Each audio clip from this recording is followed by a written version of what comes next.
आज भी जब चाइना की अपने साथ जब कोई बात होती है ना, तो अपने जो सैनिक है ना, सैनिक वो चाइना वालों को ऐसे बोलते हैं कि तेरे बाप दादा से पूछना कौन है शैतान सिंह।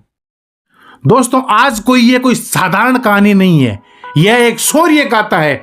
शौर्य गाथा मेजर शैतान सिंह और उनके साथी वीर अहीरों की। यह शौर्य गाथा है भारत के वीर सपूतों की, तो चीख चीख कर बोल रही हैं कि साहस की कोई सीमा नहीं होती। 13 कुमाऊं, एक शैतान सिंह और 122 वीर अहीर ऐसी बहादुरी से लड़े कि किसी को यकीन ही नहीं हुआ। लद्दाख के उन पहाड़ों को पता था कि इन वीरों की शौर्य गाथा पे कोई यकीन नहीं करेगा, इसलिए लद्दाख के पहाड़ों ने अपनी गोद में उन वीर सपूतों को जो का त्यों रख लिया, फिर उन पे बर्फ का आंचल उड़ा दिया, क्योंकि उन पहाड़ों ने भी ऐसा जज्बा कहीं नहीं देखा था। नमस्कार दोस्तों, मैं हूं दिनेश पारीक और आप देख रहे हैं दी अनबीटेबल कालचक्र। दोस्तों, आज की वीडियो को ज्यादा से ज्यादा शेयर करना, क्योंकि भारत के बच्चे बच्चे को उन वीर सपूतों की शौर्य गाथा सुननी चाहिए। उन वीर बहादुरों की बस एक ही इच्छा थी, हमें याद रखना, हमारे जज्बे को याद रखना कि हम साहस की किस सीमा तक लड़े हैं। बात 1962 की है दोस्तों। चीन ने भारत पर आक्रमण कर दिया था और जो भारत के सैनिक थे ना, वो सिर्फ अपने साहस और हौसले के साथ ही लड़ रहे थे, क्योंकि चीन के पास थे आधुनिक हथियार और भारत के पास न तो हथियार थे, और हथियार की क्या बात करते हो, पहनने के लिए कपड़े भी नहीं थे। वो लद्दाख 16,000 फीट की ऊंचाई, इतनी ठंड कि आदमी की रूह भी जम जाए। कभी कभी तो लगता है कि जैसे सांस ले रहे हैं ना, तो सांस लेते जो हवा बाहर निकलती है वो भी जम जाती है। चाय बनाने के लिए पानी को घंटों गर्म किया जाता है, तब जाके कहीं चाय बनती है। उस जगह पर मामूली सी 19 स्वेटर लेकर अपने वीर जवान तैनात खड़े थे दुश्मन से डटकर मुकाबला करने के लिए। और हथियार क्या थे? 303 बंदूक, वो बंदूक जिसको बार बार रीलोड किया जाता है, फिर जो खोखा होता है ना, खोखा उसका भी बाहर फेंकना पड़ता है, फिर वापस रीलोड करो। और दुश्मन के पास एकदम आधुनिक हथियार। चीन की सेना अपनी चौकियां उड़ाती उड़ाती घमंड में आ रही थी कि भारत को ऐसे कुचल दूंगा। लेकिन लद्दाख के रेजांगला में भारत के कुछ वीर सपूत बैठे थे जो चीन के इस घमंड को टक्कर देने वाले थे। वो इंतजार कर रहे थे कि कब चीन यहां पे आए और चीन को ऐसा गहरा घाव देंगे कि चीन कभी न बुला पाए। रेजांगला में बैठे थे शैतान सिंह भाटी और उनके साथी वीर अहीर, जो अपने रक्त से ऐसा इतिहास लिखने वाले थे कि ये दुनिया उन्हें कभी बुला नहीं सकती थी। दोस्तों, बात जब 18 नवंबर 1962 की सुबह की बात है, 3 बजे का समय था। वो बर्फीला तूफान लद्दाख में हमेशा आता ही रहता है। तब शैतान सिंह और उनकी बटालियन ने देखा कि चीन की तरफ से कुछ हलचल हो रही है। उस बर्फीले तूफान में लालटेन जैसी आ रही है, वैसी उन्हें आवाज सुनाई दी। जब उन्होंने देखा कि दूर से हजारों लालटेन आ रही हैं, तब उन्होंने पता चल गया कि चीन ने रेजांगला पे हमला किया है। तब शैतान सिंह ने अपने पीछे हेडक्वार्टर में फोन किया कि भाई चीन का हमला हो गया है और हजारों लोगों की हलचल सुनाई दे रही है, हमें मदद चाहिए। तब हेडक्वार्टर ने यह बोला कि मदद मिलना पॉसिबल नहीं है, आप अपनी चौकी छोड़ दीजिए। शैतान सिंह ने बोला चौकी छोड़ दें।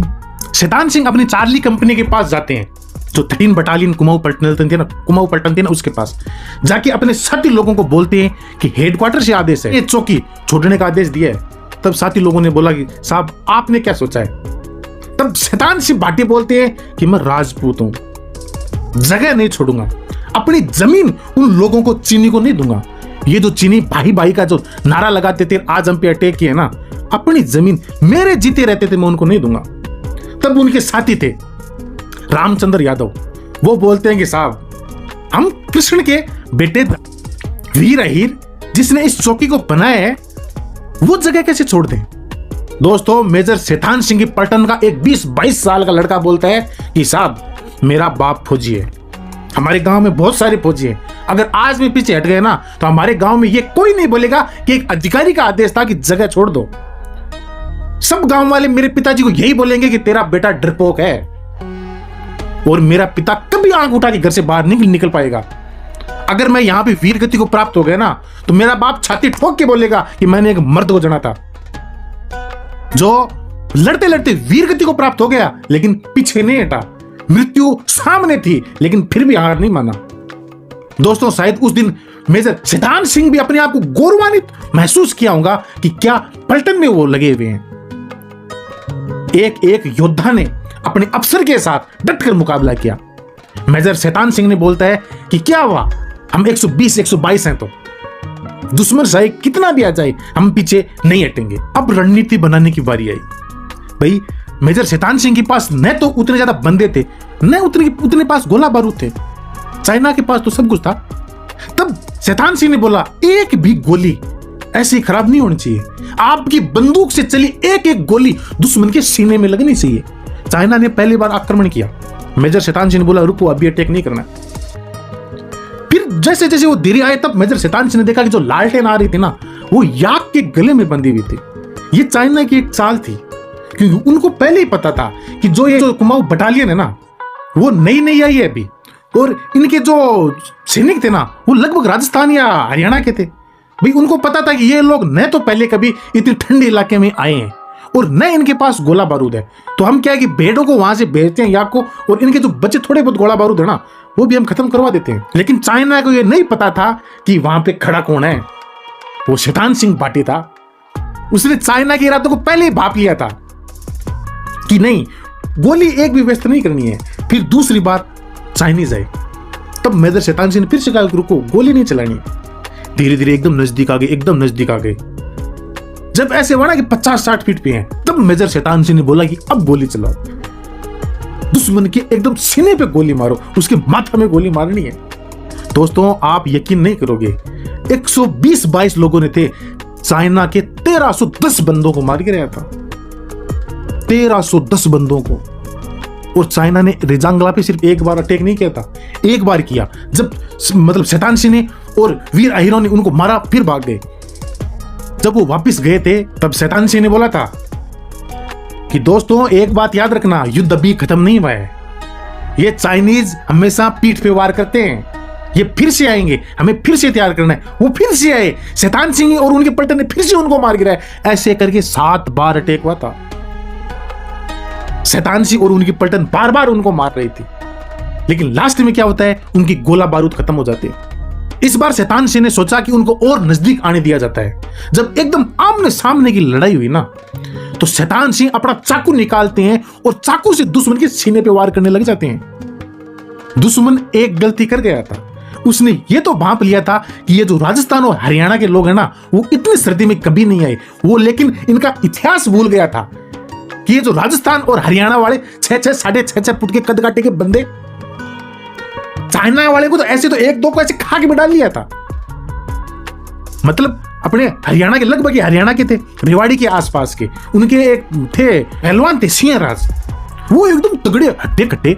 वो गए और चाइनीज वालों को ऐसे पहले तो चाकू से मारी और बंदूक की बट से मारा।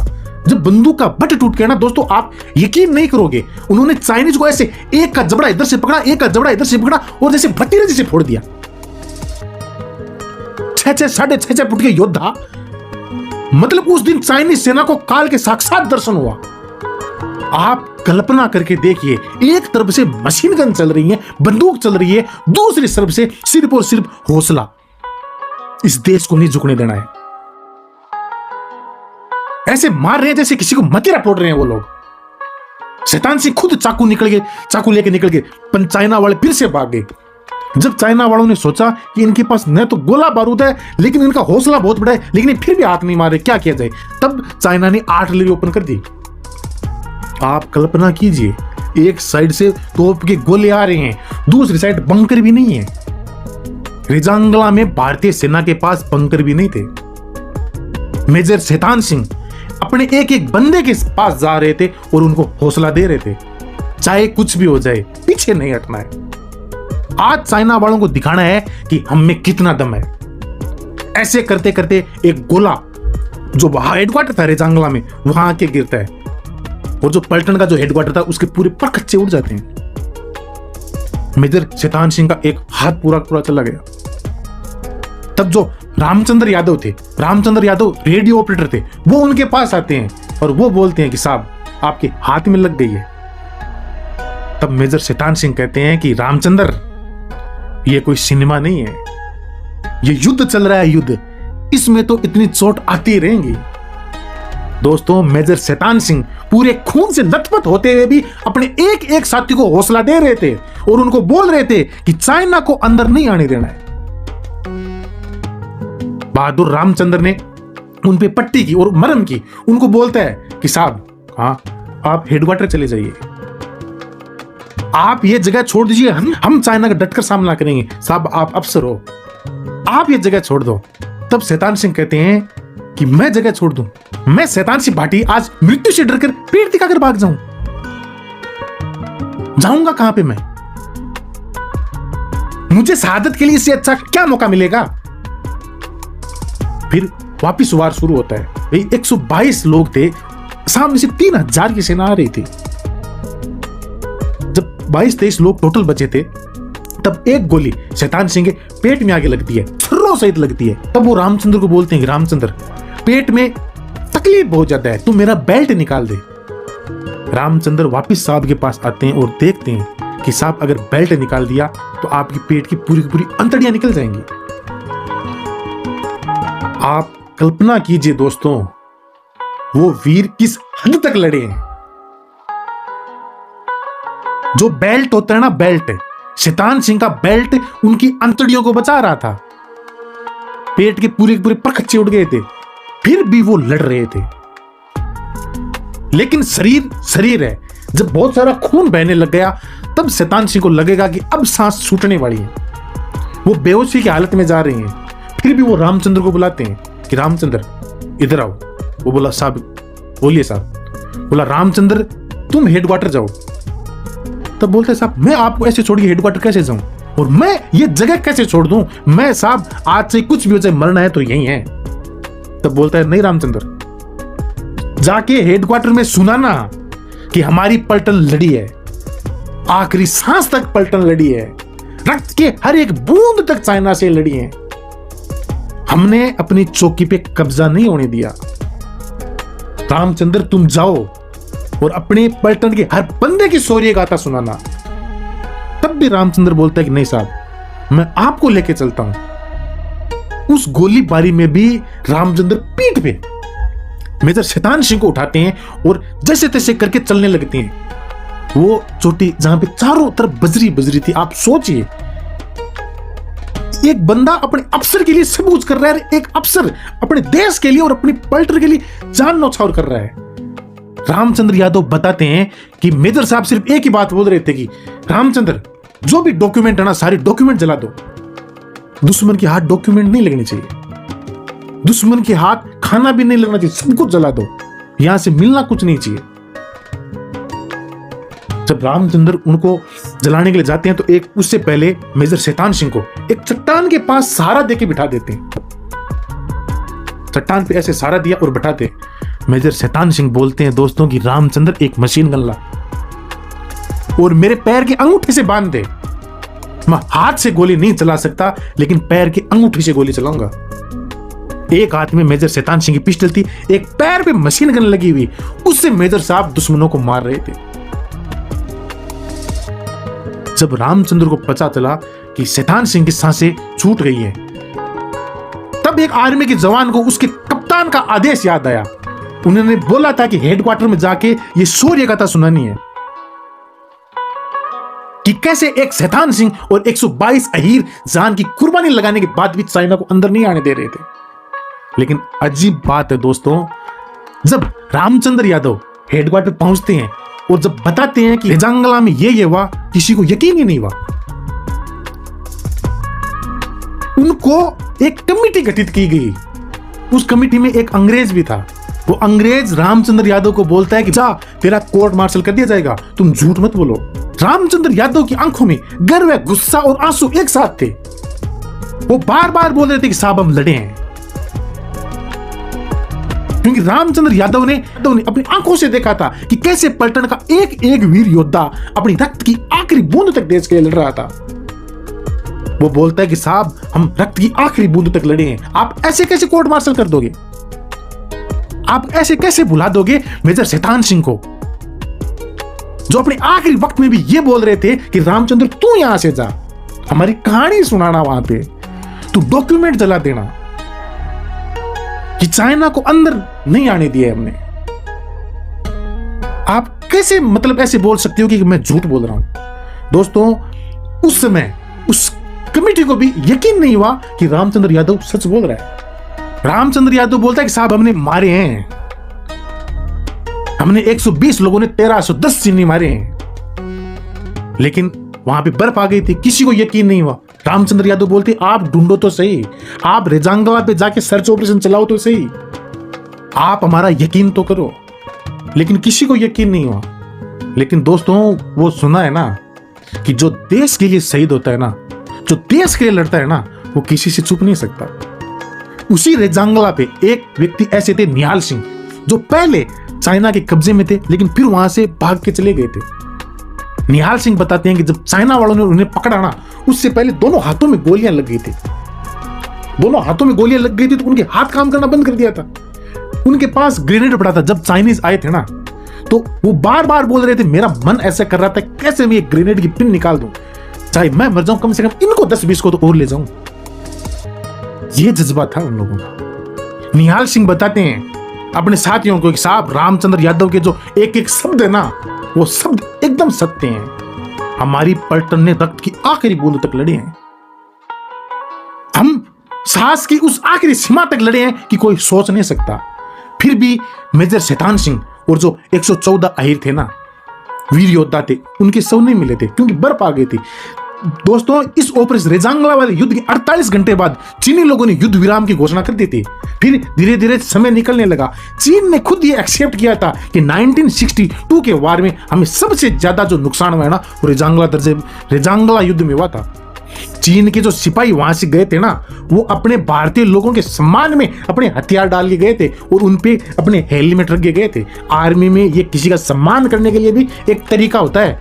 चीन वाले खुद सोच रहे थे ये किस मिट्टी के बने हुए लोग हैं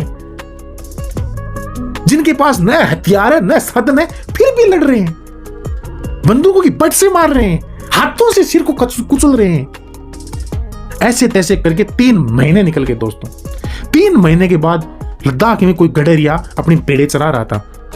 जब बर्फ हटती है तो गडरिया देखता है कि लाशों का ऐसे घमासान पड़ा है कि वो देख के चौंक गया। वो आर्मी वाले के पास बताता है कि साहब रेजांगला में हजारों लाशें ऐसे पड़ी हुई हैं। तब सिपाही जाते हैं और देखते हैं कि अपने जो सैनिक थे ना, सैनिक वो वैसे कि वैसे उन पहाड़ों की ओट में बर्फ में एकदम ऐसे जैसे अब भी ये युद्ध लड़ रहे हो। किसी के हाथ में जिंदा ग्रेनेड था तो किसी के हाथ में बट पकड़ा हुआ था। सारों के हथियार पकड़े हुए थे। दोस्तों मैं आपको एक बात बता देता हूं, सबसे बड़ी खास बात क्या थी पता है? कि जो अपने 114 शहीद हुए थे ना, मेजर शैतान सिंह थे ना, किसी के भी पीठ में घाव नहीं था, सब मर्दों की छाती में घाव था। एक किसी के भी पीठ में खरोच नहीं थी। मृत्यु भी उस दिन अपने आप को खुश नसीब समझिए कि आज कैसे योद्धा मेरे पास आए हैं। 3000 के सामने 122-23 लोग, फिर भी पीठ नहीं दिखाई। मेजर शैतान सिंह को देखा तो ऐसा लग रहा है कि अभी भी ये युद्ध लड़ रहे हैं। उनको देख के मतलब ऐसा लग रहा था कि नजरें सीधे दुश्मन पे हैं।